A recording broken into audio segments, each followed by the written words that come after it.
Alright, guys, so this is my official Scream 7 spoiler review. I was gonna do a spoiler free, but there's just so much to talk about in this movie. And fair warning, guys, if you have not watched the movie yet, I highly recommend you click off this video now, okay? Click off this video, do not watch. Otherwise, I tried to warn you, okay? I tried to warn you, okay? I'm giving you 5 more seconds to click off this video. 5, 4, 3, 2, 1. All right, you've been warned. If you're mad, oh well. You should have not watched this video. I'm sorry if you haven't seen it yet, but I saw it. And I haven't forgotten the deal. Promises made, promises kept. I said that if a certain somebody was actually dead in AI, this mask would come off. You haters won. So, here's the Scream Fanatic mask reveal. Ta-da! This is what I look like. So, let me just give my thoughts on this movie. Yeah, it wasn't a good movie. And it wasn't even just because Stu Macher, was dead. Like, they could have actually made this movie work without Stu. But what the hell were those killer motives? Like, they made no sense. Like, you had Anna Camp's character and Ethan Embry's character. Like, I didn't understand. Like, Jessica Bowden, her motive was, oh, because I went through trauma in the past, because my husband was abusive, I killed him because that's what Sydney would do, and now I don't want Sydney to have a happy ending. And it's like, that's it? That's your motive? That's weak.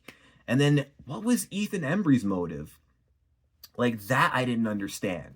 Did he even have a motive? All I remember is the mask reveal of both characters. Ethan Embry saying that, oh yeah, I specialize in AI, right? Which is cool. And then Tatum gets cut loose by Mark Evans, who somehow survived and shouldn't have. And then Sydney shoots Ethan in the head. A quick, abrupt death, which I thought was dry. Now, Jessica's death was pretty brutal, getting shot in the head by both Tatum and Sydney and getting her face completely blown off. That was brutal. I mean, this movie had some pretty brutal kills. And I will say, a lot of my predictions for this movie was dead wrong, okay? I predicted a lot of killers who weren't the killers. I originally thought Lucas would be the killer until I saw him get killed in the trailer. And when I saw his head get plunged, I'm like, yeah, he definitely ain't the killer, and there's no way you can fake that, right? I knew Chloe was gonna die, so that didn't surprise me. I was wrong about the Meeks twins dying, and I was wrong that this movie would actually take more chances than the last one. It didn't. My apologies, Scream VI. Perhaps I treated you a little harshly. Scream 6 was better than this movie. Scream 5 was better. This was like the worst movie of the entire franchise. It really was. Like, I see why this is the lowest rated movie. The reason why, one, yes, it's because they played us with Stu Macher, right? But they couldn't even make it count.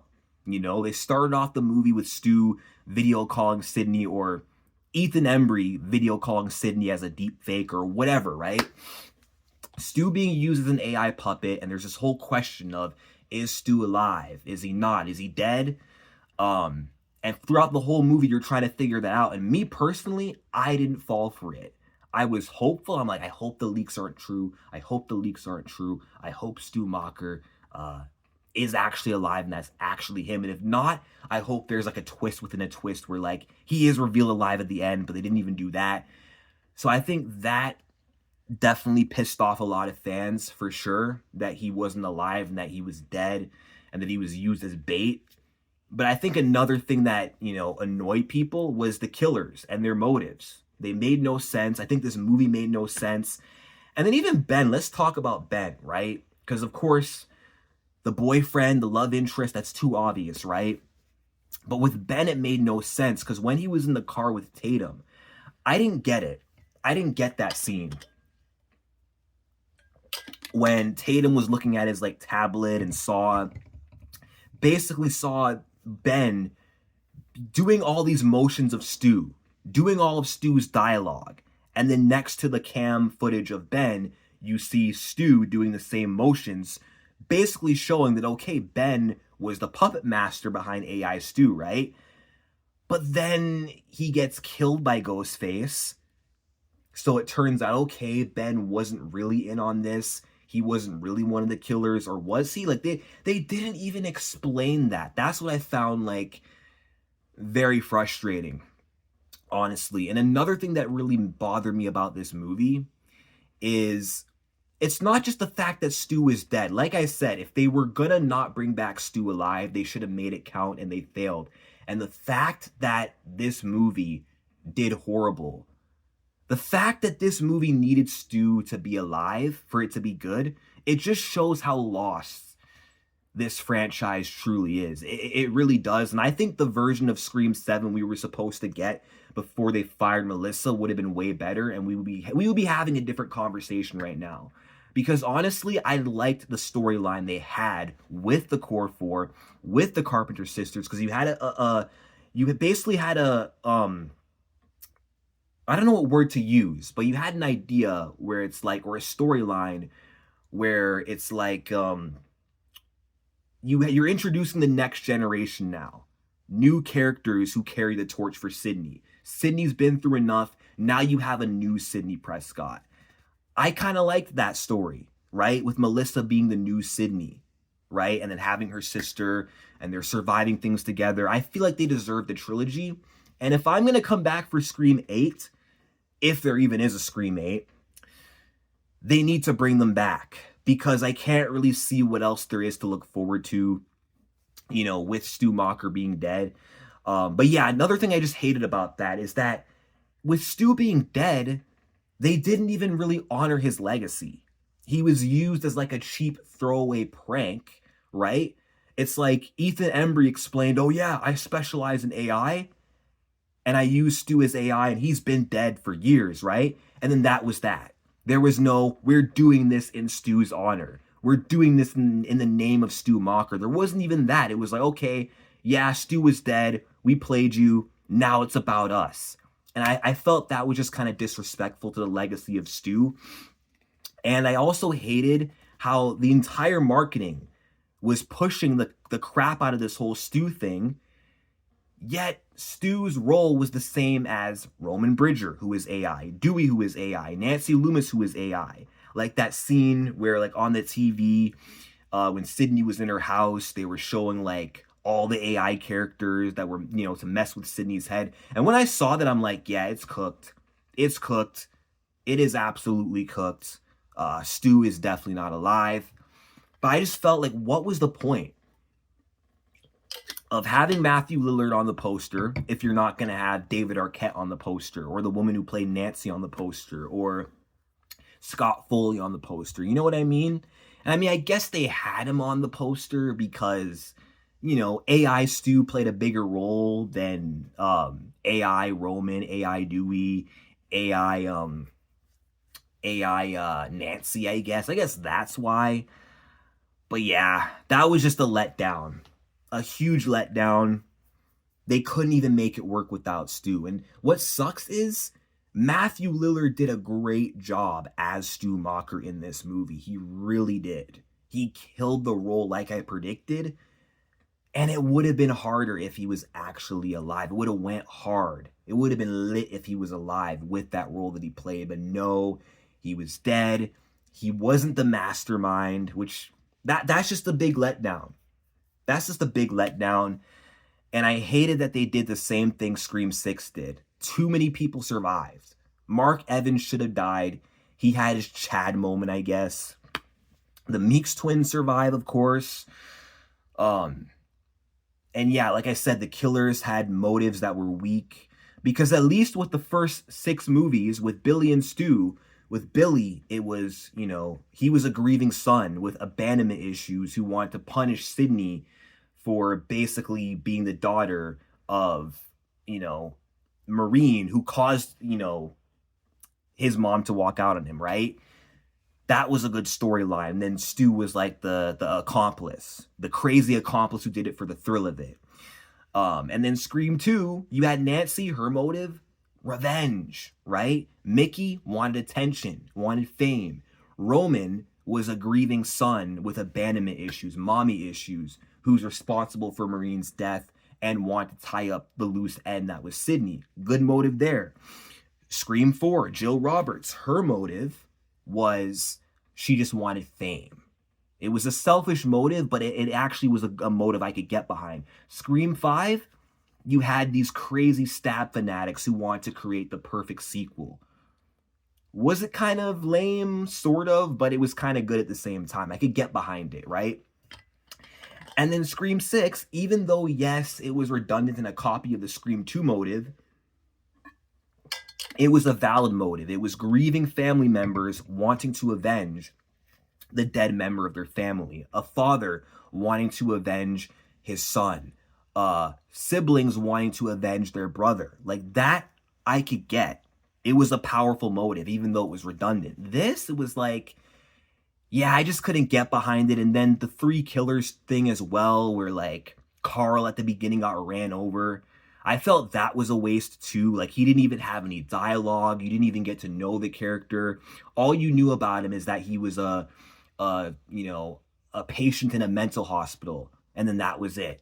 And I guess he was, used as an accomplice by Ethan Embry. I guess with Ethan, with his character, I don't even know his name. He was working at Fallbrooks, and maybe he intentionally let out Carl so that Carl could be part of this whole killing spree, but I don't know. I wasn't impressed with the killers or their motives. Now, as far as Sydney and her daughter, I thought that was a very interesting dynamic there where, Sydney's daughter wants to know the truth and Sydney won't tell her the truth. And that's sort of the conflict that they had throughout the whole movie.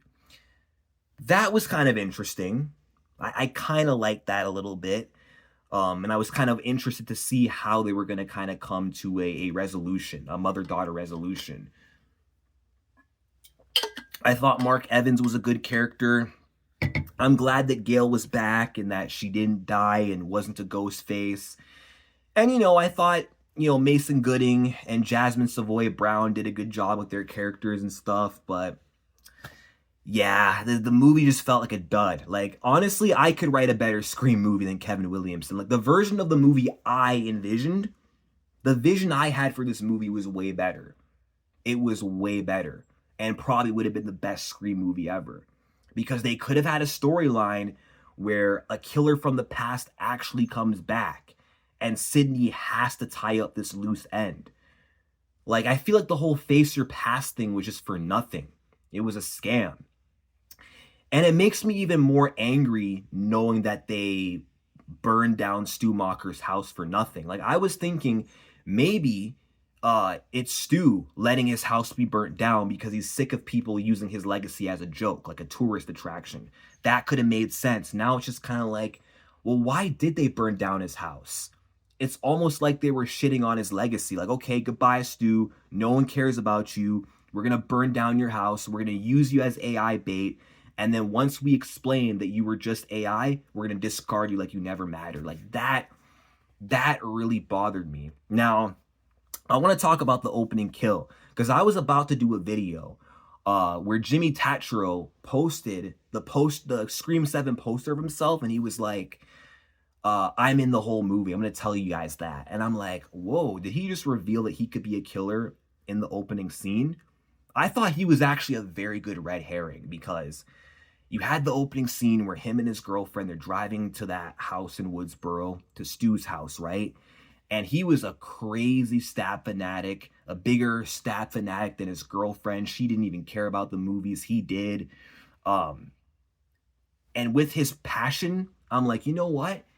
Maybe he is a killer, and maybe he's setting her up. But then we see no. Ghostface just stabs him through his brain and kills him. And I don't know, I guess it makes sense that they hid it in the trailer, because all the opening kills always revolve a woman. I guess that's why. But that was sort of a good misdirection they did, or a misdirection that Jimmy Tatro did. I wonder if maybe the officials of Scream told him to do that to get people thinking going into this movie he's a killer, to then reveal an opening twist. I thought the opening kill was pretty good. I kind of liked how whoever was behind the mask was disguising as the motion detector and then ended up killing Scott. That was pretty cool. But yeah, I didn't like the movie. Worst movie of the entire franchise. I'm gonna give this movie a 4 out of 10. It was that bad. It was rushed. I didn't really care for any of the characters who weren't Sydney, who wasn't Gail, who wasn't Isabel Mays Tatum. I didn't really care about any characters outside of that. I mean, I did like the Meeks twins, but yeah. I owe Scream 6 an apology. I really do. But if they're gonna make a Scream 8, I just don't see what direction they can take with this story. What direction they could take. Like, what would be the new killer's motive? I don't get it, but yeah, let me know your thoughts in the comment section down below. Will I still be making Scream content even though I'm not going to watch Scream 8, and even though this movie kind of killed my passion for the franchise? I'll probably still be making some content, but I reckon I'm not going to be as active on this channel as I used to be, because a lot of what I was doing here was me putting a lot of emotional investment into the possibility of Stu Macher being alive, right? And then the fact that he wasn't, but the fact that they couldn't even make it work without him was disappointing. I kind of lost hope for the franchise, but let me know what you guys think in the comment section down below, and peace out.